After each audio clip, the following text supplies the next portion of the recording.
IC from 288, we're currently battling fire. The fire continues to grow with 0% containment. It's Armageddon. I'm driving through a war zone right now and I don't even know what to say. I'm speechless. I'm shocked. These fires are stretching the capacity of emergency services to their maximum limits. They're trying to rescue their animals. We're trying to get as many as we can out. This is absolutely historic. You're gonna be okay, hi? You're gonna be okay. These are just some of the shocking scenes of devastation across America's second biggest city of Los Angeles.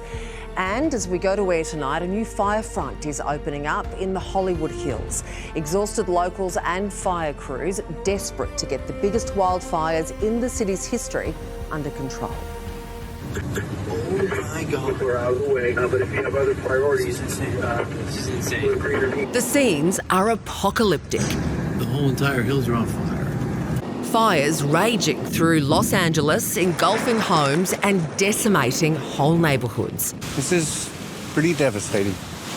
I don't think LA's seen anything like this before. 5 people are dead, more than 1,000 structures destroyed, and firefighters are having no success controlling it. And we have a dynamic fire that has 0% containment. The biggest factor right now are the extreme winds, the Santa Ana winds. They're gusting to 100 miles an hour.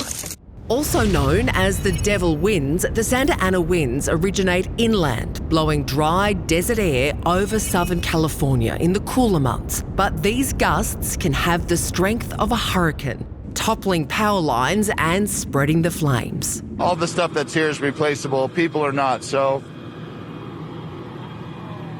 very lucky. So having the family is the most important thing.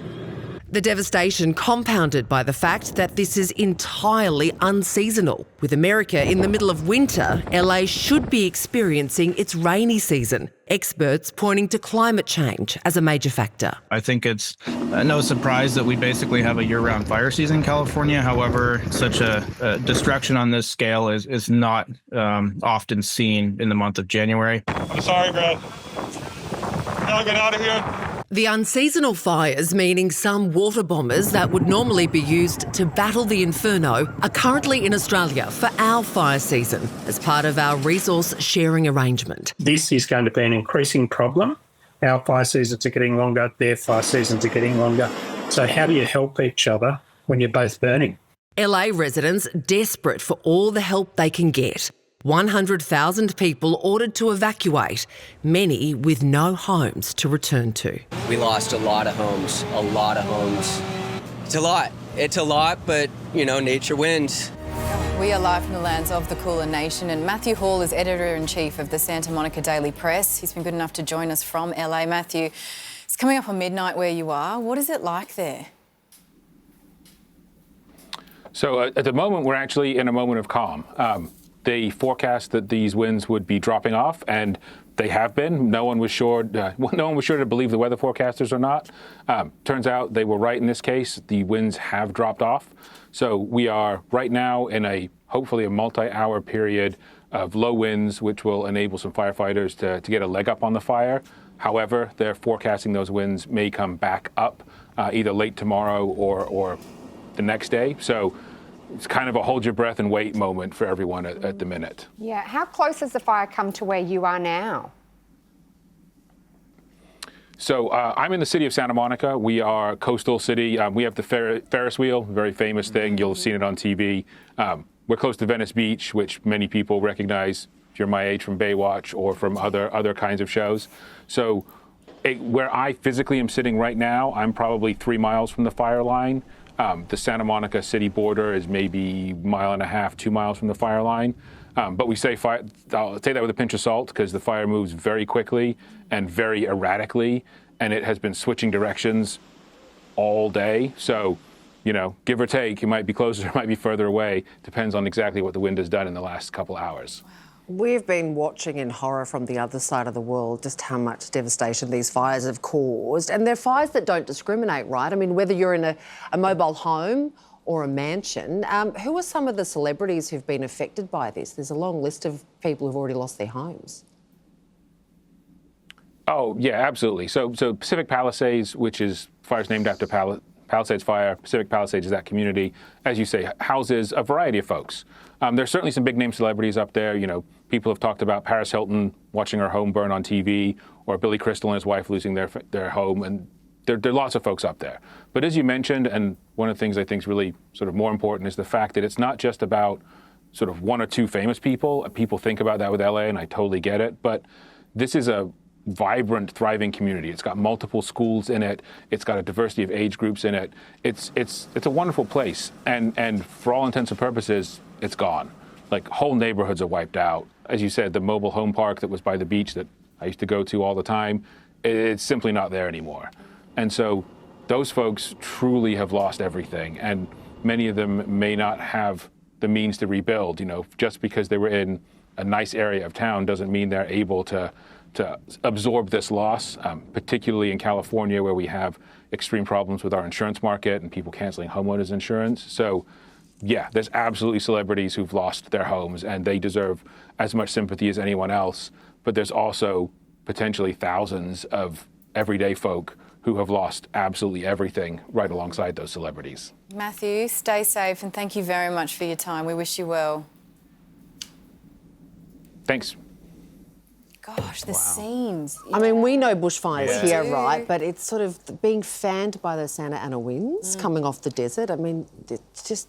And how close it is actually getting to the city as well. Well, I think Sunset Boulevard being raised. That's it. It's like I saw a photo and it was the sign for Sunset Boulevard, and then behind it, just this building that was completely gutted by the fire. I mean, fires are crazy and they do so much damage, but it's almost beyond belief when you see some of these images. It looks like a bomb's been dropped. It's just, it's heartbreaking It's so familiar to us as well. I think we think of Hollywood and we feel like we know it, even if we haven't been there. We've been watching people on the telly. Yeah. And we did hear from Matt there, who did mention some of the celebs whose homes have been destroyed. Among them, Billy Crystal. You know, he's been in his house with his wife since the 1970s. He says here, we raised our children and grandchildren here. Every inch of our house was filled with love, beautiful memories that can't be taken away. Mandy Moore's lost her house. I'm absolutely numb. My sweet home. I'm devastated and gutted for those who've lost so much. And I think, Ricky, like, it's all gone. I can't believe I'm typing these words. The description dream home doesn't suffice. It was our heaven on earth. This loss is immeasurable. Summing up, as Matt rightfully pointed out, the sentiment of a lot of people there who wouldn't even have the funds to be able to rebuild that or think about it. Yeah. Awful. Got to take a break. We'll see you soon.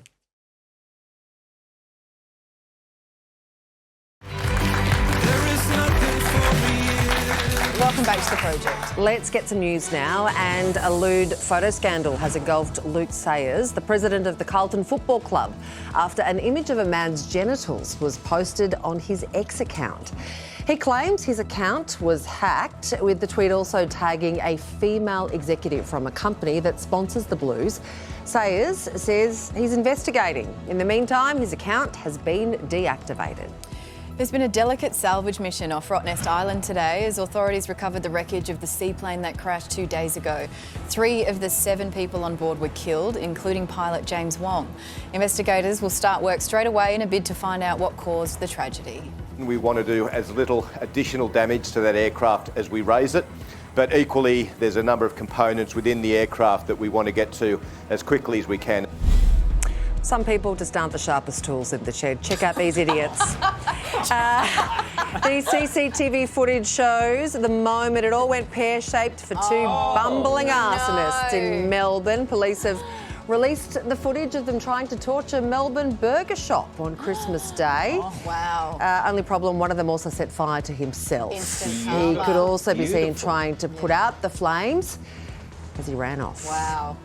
And bogus emergency calls are such an issue. Turns out police in Canada have created a list of top 10 reasons not to call 911. Now, it includes not calling to complain that your cat's mean and not reporting that your washing machine isn't working. Australia's no better. ACT Police says about 40% of calls to 000 received last year were for non-emergencies. They included calls about late and cold food deliveries and swooping magpies. Then there was the teenage girl who called because she wanted her parents arrested for turning off the Wi-Fi. I mean, I'll clap that. That's not bad. Oh, as a joke? Well, as a joke, but yeah, it's actually quite a serious thing. But come on, parents, let her have a scroll. No, you know? one of my girlfriends, she used to take the phone calls for 000, and she said she stopped counting at the number of people who would ring up and want an ambulance for their stubbed toe. Wow. So they've stubbed their toe, and I understand you. It is very painful. You don't need an ambulance. You don't need an ambulance. Someone had a nightmare. And so wanted to just report that, I've had a nightmare. And then someone else had run over, had hit a rabbit and called an ambulance for the rabbit. Do they not teach kids anymore that, like, 000 used to be like sacrosanct, right? You do not muck around because you don't want to tie up the lines in case there is an emergency. It's a very famous number. I think that's its problem. We need to get the other numbers out there so you know who to call. The other tiers. I think it's the only number anyone knows off by heart now, anyway. Yeah, it was a 2 successful campaigns that everyone learned. Exactly. 000. Who would you ring if your cat was being mean to you, Sam? If my cat was being mean to me, Robert Irwin. Yeah. It's a weird thing, but I kind of know Robert Irwin. I would call Robert Irwin, probably. All right, guys. Today, New South Wales Premier Chris Minns was talking about his government's investments in local schools. It's a complex topic, and you really need to help people visualise big numbers. So check out this absolute masterclass from Chris. And to put it in context, it's the equivalent of 3.4 million square metres of new carpeting or 46 Sydney cricket grounds worth of floor coverings. Actually, I think I've got that around the wrong way. That was 4 Olympic swimming pools of embarrassment. OK, we've got to take a break. We'll be right back.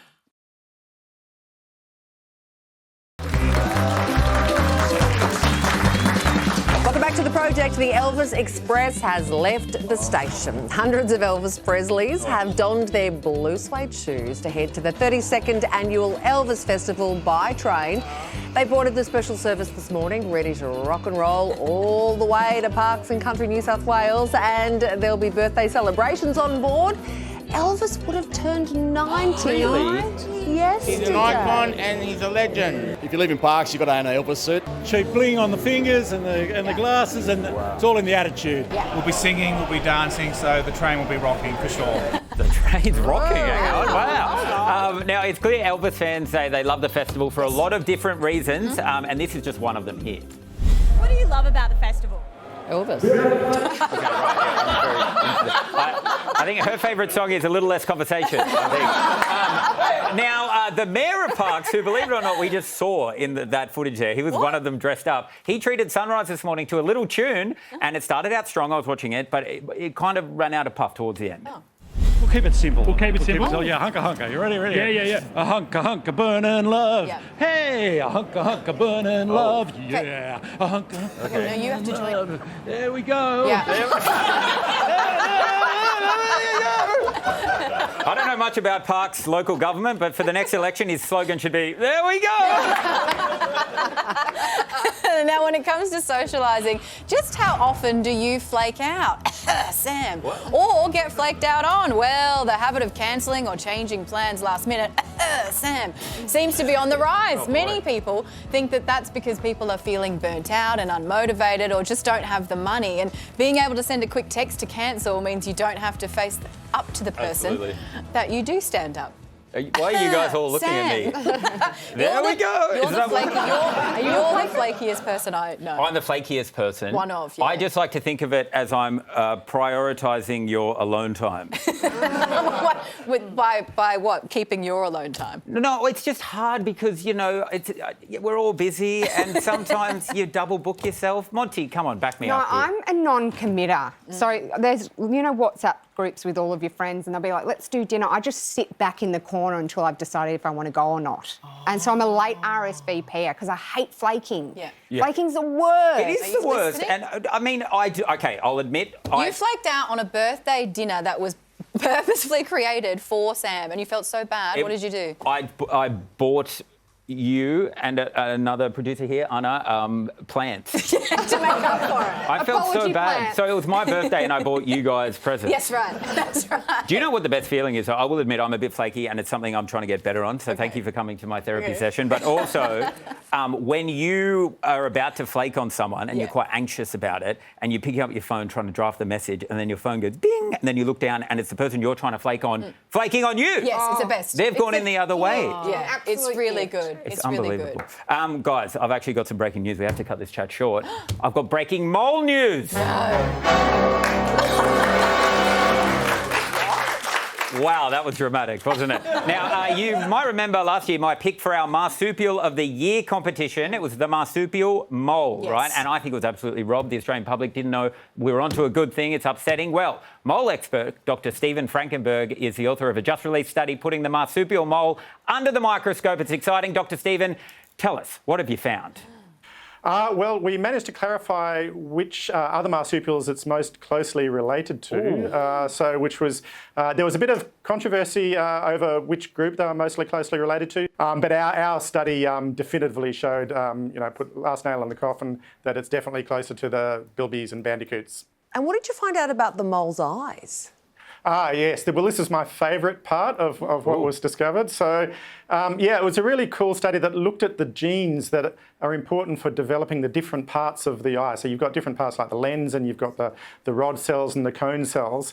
And so we managed to show that by looking at the mutations that accumulate, because, moles don't need eyes, they're blind, but their ancestors did need eyes. So there was a gradual loss of the function of the need for eyes, but they lost the need for the lens first, and then they lost the need for the cone cells, the photoreceptors, and then the need for the rod cells. I just love that part of the study because it from a snapshot in time, the genome as it is now, you could learn about all how things happened sequentially right back in the past millions of years ago. Why aren't people getting more excited about the fact that moles also have no scrotum? Yes, yeah. Sarah, we're talking science here. Eyes up here. Is that what it is? No eyes up here. Yeah. They'd say, no eyes up here. You can imagine, if you're burrowing through the sand, you've got a lot of drag happening there, and that's not where you want them. I'll have to take your word for it, Professor. Definitely want to tuck up inside. What a clever mole. That evolution, what a wonderful thing. Wonderful thing. But in what I find very interesting, Dr. Stephen, is how have you actually been able to do this kind of research and the study for this? I mean, how do you conduct tests on an animal that so many people haven't even seen? Very few people have seen them. And in fact, this is where it gets a bit awkward, I suppose, is that I haven't seen one either, even though I'm getting all this attention for. I've seen. I was given bits of tissue from a southern marsupial mole kindly from the South Australian Museum, and that's how we were able to do our study. But yes, it's very awkward that I haven't actually seen one myself. But very few people have. Now, as you probably know, we run Marsupial of the Year competition here at the project. Now, who are you going to back for 2025? Well, I think it goes without saying, doesn't it? I work on a few different marsupial species, I should say. So, I work on a northern quoll and I work on a thylacine, though it is extinct. But marsupial mole has got to be my vote for this year, for sure. Why do you hate those other ones? Putting words in my mouth. Thank you. Dr. Stephen, it's been an absolute treat. Thank you so much for your time. Pleasure, thank you. Good work, Sam. We did. We have to go to a break, but we'll be right back.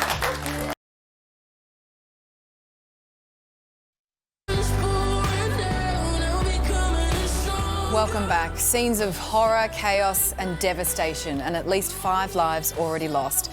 Los Angeles is tonight running out of water and firefighters as out-of-control fires engulf the city. Oh my God! Get in the car! Trying to outrun the flames, fueled by hurricane-force winds. Gotta get out of here. Oh, shit.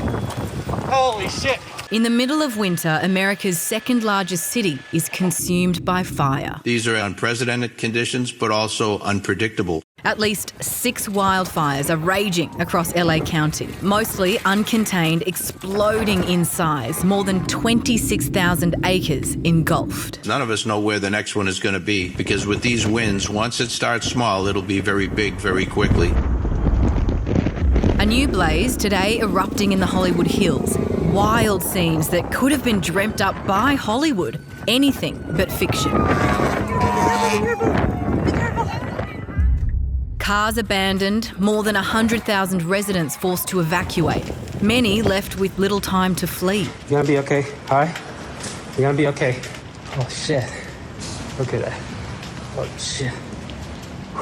Some defying the order not to come back to their homes. It's Armageddon. I'm driving through a war zone right now and I don't even know what to say. I'm speechless. Among those losing homes, Hollywood's biggest names. Billy Crystal, Paris Hilton, Jamie Lee Curtis, Anthony Hopkins, James Woods, Eugene Levy. I really want to go home. I'm going to rebuild it, I think. I don't know how. Actor Steve Guttenberg helping to clear abandoned cars. People are really panicking and really scared right now. The iconic Sunset Boulevard razed to the ground. The Palisades fire now the most destructive in LA's history. This is pretty devastating. This is pretty devastating. The city running out of water. Personnel overwhelmed. A lot of people lost their homes. Row after row after row after row. LA County are not prepared. There are not enough firefighters in LA County. That's a life. That's your entire life. You don't get that back. The memories are gone. I hope they're alive. Many left with no home and little hope. I'm going to break down again. That's what I feel. It's my whole life. Everything was in there. So lost everything. I have no hopes right now, so I can't do anything about it. It's what happened. So, okay. Horror scenes there. And Aussie expats Lauren and her husband Lachlan have just arrived in LA. They've been chasing the Hollywood dream, but they're now facing a nightmare, having lost everything but their dog Howie, who's with them now. Guys, we're so sorry. What's the last 24 hours been like for you? It's been a bit of an emotional whirlwind. We evacuated our house at about 7:30 last night, so we've been out of our house for over a day now. And yeah, we spent the entire night just watching the news and scrolling through Facebook, like through our community Facebook page, trying to see if the fire had reached our house. And we just didn't know what was happening all night. We were just hoping and praying that our house would be saved. Take us back to that moment when you were racing to get out. Were you guys scared? Yeah. Yeah, definitely seeing flames from the front door was enough to really to get us moving and just get out as quick as we could. I guess being from Australia, we're not bushfire stories aren't new to us, so we knew how serious it was as soon as we could see that. So we were getting out quick. And what did you guys grab? Well, this. Yeah. Him first. We just got our passports, all our documents, grabbed some family photos and Lockie's hard drives for his work. A guitar and that's it. That's it. Yeah. That's all we have. So what have you lost then? The other side of that? Everything else that's in a house. So, Lockie works out of the house, so all of his equipment and everything's gone. What about your friends, your neighbours? Every house in our street was gone bar one behind us. Our friends live 4 blocks away from us. They lost their house. Wow. It's the entire city of Altadena has been wiped out. Like there's so many amazing small businesses and bars and restaurants, and everything is just gone now. What do you guys think you're going to do next? Do you know? We just have to move on. I've booked in a rental appointment to go look at a house tomorrow. We just have to find somewhere else to live. We have to move on. Gosh. Jeez. Lauren and Lachlan, we really appreciate you talking to us. We're so sorry that this has happened to you. Thank you so much for chatting. Thank you for chatting with us. We just wanted to thank all of our friends and family who have helped us so far. We have such an amazing community, and our heart goes out to LA and the community of Altadena. We love everyone there. And for go well, guys. And for everyone, the community watching from home, if you would like to donate to Lauren and Lachlan's GoFundMe, you can head to our website. All of the details are there. Let's get to another story now, and anxiety. It's a word we hear thrown around a lot these days, but if your child has ever come to you saying they feel anxious, the way you respond could be critical. Leading psychologists now calling for a major shake-up so we don't make things worse. The anxiety epidemic seems to be running rife amongst our kids and teens. I think everyone talks about it in their parents' group. It's probably more prevalent these days than it used to be when I was a kid. Aussie parents left feeling hopeless. I think it's a big concern. I think it's something that we're worried about as the kids get older. It can be very difficult. I definitely worry about my daughter and how she's going to be in probably 5-10 years' time. Research shows almost 3/4 of young people experience clinically significant levels of anxiety or depression at least once by the time they turn 18. A separate survey reveals 1 in 3 primary school students reports feeling very bad for long periods of time. But leading psychologists warn worried parents and teachers are treating their kids' normal feelings of apprehension as if they have a clinical anxiety diagnosis. We need to get the balance right between understanding anxiety as a natural experience that everybody has, and then also being able to recognise when it is a problem, rather than potentially over-pathologising every experience of anxiety, because it is a universal experience. Experts pointing to the prevalence of the term on social media as part of the problem. Here are some things I did not know were anxiety symptoms. I've been taking Lexapro for mild anxiety. 3 things that you can do that will calm your anxiety instantly. It gets thrown around a lot more frequently, so you're probably more conscious of it. It's more out there, so you sort of read on it and think, oh yeah, maybe that's me. And that heightened awareness around anxiety is leading some well-meaning parents to take drastic action. Writing notes to get kids out of school camp, over-reassuring kids, never leaving children who might have separation anxiety, picking kids up early from school. Anything with avoidance is going to make anxiety worse in the long run. Experts maintaining the key to squashing anxiety is recognising it exists, but encouraging kids to work through it. It's a natural response to want to reduce your child's distress, but if we do that in the long term, that can encourage the child to avoid those situations rather than to face them and learn that they can actually handle it. Well, Dr. Judith Locke is a clinical psychologist who has written a book on this very topic. Judith, thanks for being with us. Look, we don't want to minimise the struggle for kids who've actually been diagnosed with clinical anxiety. That's not what you're talking about. How do you tell the difference then? Well, the difference is that the sort of clinical anxiety is very pervasive. It's an extreme level of distress, and also it really impacts their life. Whereas sort of normal anxiety is apprehension or fear about doing something new or something challenging. So what are some examples of things parents do that are actually feeding into the problem?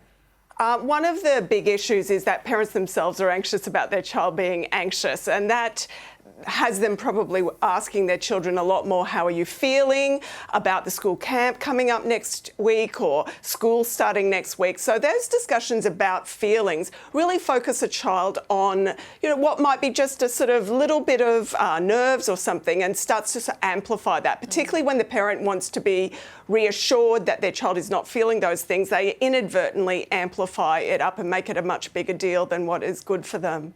So that's interesting with these feelings, how you address them and how much attention you pay to them. You say often paying less attention to these feelings of anxiety can be key. Why that specifically?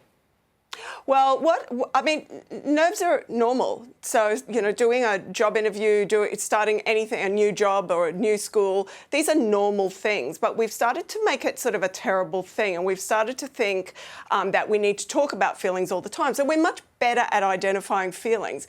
But what's happening out of that is that we are over-discussing them. And clinically, you find that almost people are much more thinking about how they feel about doing this speech in class next week rather than preparation for it. So they start to, the big problem with that is too, they sometimes go to their GP or their psychologist or, get a psychologist and say, can you write me a letter that gets me out of school camp, or make sure that I've got my best friend in the class. So it stops them actually learning to face slightly challenging things, which makes things worse over time. We're all just trying to do our best here, aren't we, mums and dads? You say it's an issue when parents try to create as well a perfect childhood for their kids. What should we be doing instead? I think really focusing on really essential skills. And in the book, Raising Anxiety, we really talk about really focusing on those essential skills. One of them is resilience, so building resilience, making sure that they're occasionally disappointed and they're doing challenging things like self-regulation, getting them to slowly learn how to become more responsible. Resourcefulness, like dealing with something when it doesn't go well and not tantruming, but actually just going with the flow. Respect and also a sense of responsibility. And all of those things come out of doing difficult things. And we give really good strategies in the book of how you can kind of, even though it might make you feel terrible, encourage your child to do the tricky things. And that's, for parents, sometimes a really tricky thing as well. Judith, thanks so much for chatting. My pleasure. You're watching The Project. We'll be right back.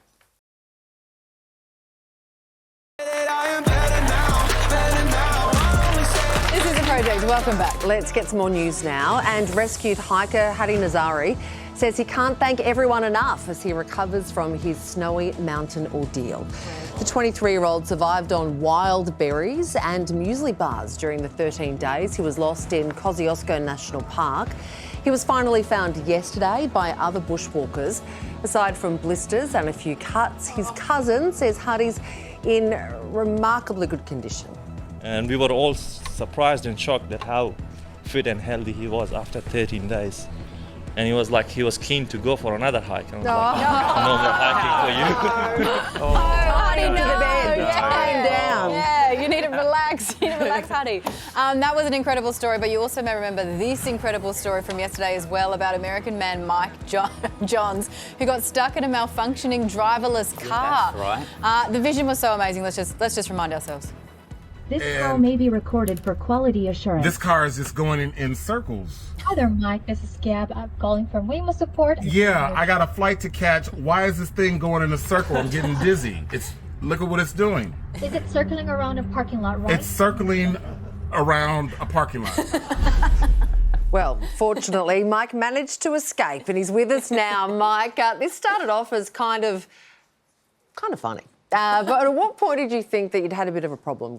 Had a bit of a problem now. Right. I would say after the third go around, the third circle loop. It's so funny because, again, you get into the vehicle the first time around, it goes in a loop or a circle. And, when quickly you saw the difference between an autonomous vehicle and when humans drive.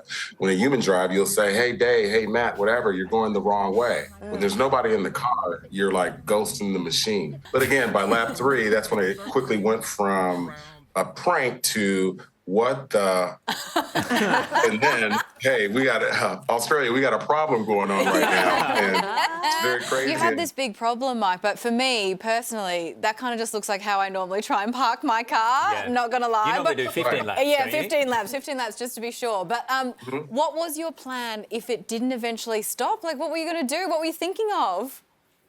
Oh my gosh. The only thing that I could do would be break those windows. This is LA, right? So after a minute, if I had my son in the car, it would have been a serious situation where I would, dad mode would have kicked in and we just broke those windows. Now, this might seem like a silly question, but couldn't you just grab the wheel? Could you grab the steering wheel and try to take control? There's other clips out there, I think, right in LA where things go down. Somebody attempted to steal one of the Waymos and that wasn't happening. So getting to the wheel, I don't know. What would happen? Nothing would happen. Now, Mike, you're a tech expert, and we've seen a couple of these this week with these cars malfunctioning. How safe are they? I don't know if I'd want to get in one. Right. What I want to leave you guys with is the fact that it's algorithmic driving. And you know that when you're in the car with your friends and, hey, speed up, slow down, or if it's your wife and she's already just criticizing your driving, that's the human experience. So when there's not that human experience and you have this autonomous thing, when it does make a mistake, you are more inclined to say something. But if no one's in the car, like, there's no one in the car for me to talk to. Yeah. Right? Well, it might be safer to stick with the wife, Mike. You're about right. Yes, the wife. I prefer that because at least you hear a voice. Yeah. Are you going too fast? Slow down. Hey, Mike, thanks so much for chatting. Appreciate it. Absolutely. Thank you guys for having me. Is that what you do? That's it, yeah, well, yep. Hey, and there's one anxiety-inducing task Gen Z struggles with, and that's picking up the phone or receiving a call. Well, a UK college is now offering them coaching sessions to help them conquer their telephobia. The course teaches phone confidence using role-play activities to test their boundaries. This is neat. I need to do this course. I hate people calling. My friends will even know, I know you don't want me to call, so I'm texting. No, but is that because you just don't want to answer the phone, not because you don't know how to use the phone? No, I do not. I probably lost the skill now because I never do it. There's a whole group of kids that have never, learned how to use the phone. Yeah, I mean, that's weird. But I do love, I do love the leaving a voice memo. No. Hey, and I fill my friends in and they fill me back in. You mean like the voice, like in a text message conversation, you'll send a chunk of audio? Yes. It should be outlawed. No, I love it. I love it. I'm with you. I'm with you. It's so annoying. You'll be like, hey, what time are we going to the zoo tomorrow? Yeah. Like a simple, I don't know why I said the zoo, but like a simple thing, and then you just get a buzz and you look down and there's 15 minutes of audio. You're like, I'm on the move here. Yeah. I agree. I'm for it. I'm all for it. We've just lost the social skills of being able to have a conversation. Remember, that was the thing when you were a kid. You got to answer the house phone. Oh, that was fun. Hello, Harris residents. Yeah, Ask us calling. I would do the phone number. I'd say hello. 4421852. Guys, South Australian Education Minister Blair Boyer is keen for kids to be active during school holidays. It's a great idea. Let's hear what his plan is. We're taking those devices away. We're trying to keep kids off social media, but we're doing the responsible thing that the government has to do and making sure we are also giving low-cost options for families of other things they can do. OK, low-cost activities, I like it. Let's take a look at one of the fun activities, very fun, that Blair has whipped up. Okay. There it is, just standing on a ball. She looks quite having a great time. Look at that, great time. Looks like they're being interrogated by the Viet Cong. That's like, what do they do on Monday, waterboarding? Like, what is that? That's crazy. Answering the phone would be more that'd fun. be good. Got to take a break. See you soon.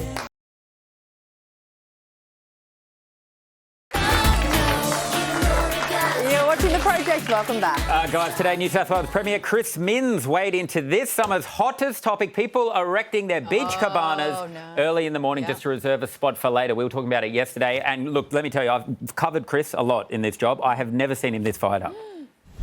You can't just stick a cabana up and lay claim to it. You have to have one of your stupid friends who agrees to go down there early in the day and have a rotation process. You can have one person's enough, and they can be sleeping or hungover or reading a crap novel. You can't put a peg in the ground and claim this land is yours with the cabana. You actually have to have someone on site protecting that land, in my view. OK, well, what I took away from that is that Donald Trump is a cabana and a friend with a crappy novel away from taking Greenland. That's all he needs. That's all he has. That's all he has, and it's his. Yeah, and then we'll be like, yeah, go for it. Yeah, exactly. You got it there. All right. Well, social media has traditionally been most popular among younger people, but older Aussies are increasingly embracing it and even taking to the platforms to entertain, engage, and monetise their newfound popularity.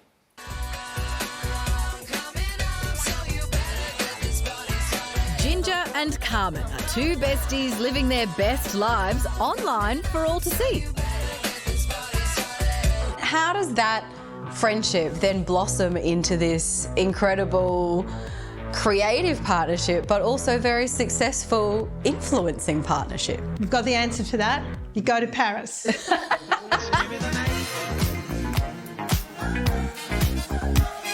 We just started filming. We didn't know. We're just mucking around. I had fluoro runners. No, they did not like those. They hated those fluoro runners. Their followers love their, at times, outrageous fashion choices.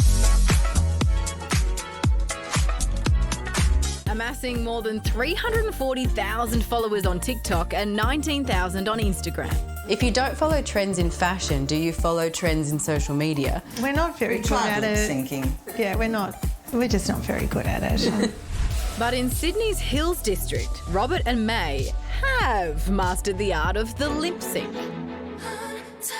And I need you so much. See you, breathe you, I want to be you. The couple's online exploit started during COVID. Their son Terence encouraging them to pass time by making videos for friends and family. The best part is make me always smile, because sometimes you feel down or sad. Look, smile, make people cheerful. Cheerful, that's more important. So a lot of positive comments for your recent 50th anniversary video. The Unlikely Stars have hit over 80,000 followers on Instagram, and with skills like these, the legendary Miss Britney Spears. it's clear why. This weekend we're going to film some more videos. One on Taylor Swift. Some of these songs I've never heard them before, like Taylor Swift. Who's Taylor Swift? Let's go.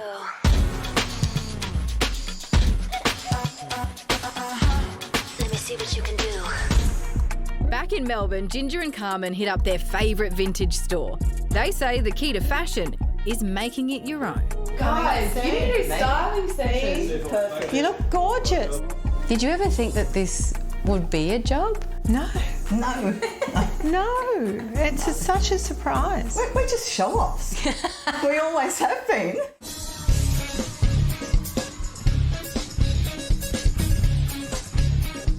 I think the benefit of it are the comments, the positive comments. I mean, I like reading them. We love you, Robert and May. Please adopt us. Oh. But that's not happening. That's not happening because I'm here. But sometimes I do have to explain what the commentary means, like slay. They're not too familiar with it. So it's teaching them new generational language that they might not be familiar with. So I think that's really fun. With all great feedback, of course, the internet is also a cesspit. So there is also going to be negative feedback. How do you deal with that? Someone said we couldn't dance once and thought, right, we'll show you.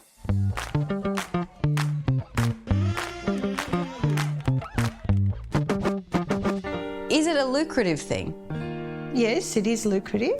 There's this line of balance of staying in your authenticity. And at the end of the day, everyone's going to go out and buy a certain amount of product and come home with it. And then it's about how we feel about connecting to those things. To celebrate National Banana Day, You can access hundreds of gyms simply by bringing an Australian banana. We're not doing it for the money. We're just doing it for fun. And it's something that we like to do, not doing silly stuff. It's even opened up some doors. Ginger and Carmen guest DJ'd at Beyond the Valley, a 4-day festival over the New Year break. Look where life takes you. Yeah.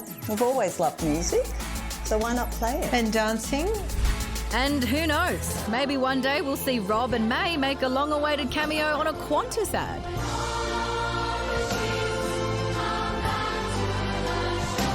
We'll keep on doing it as long as we're healthy enough to do it. Yeah. We're happy to keep on going until maybe we get some negative comments, maybe.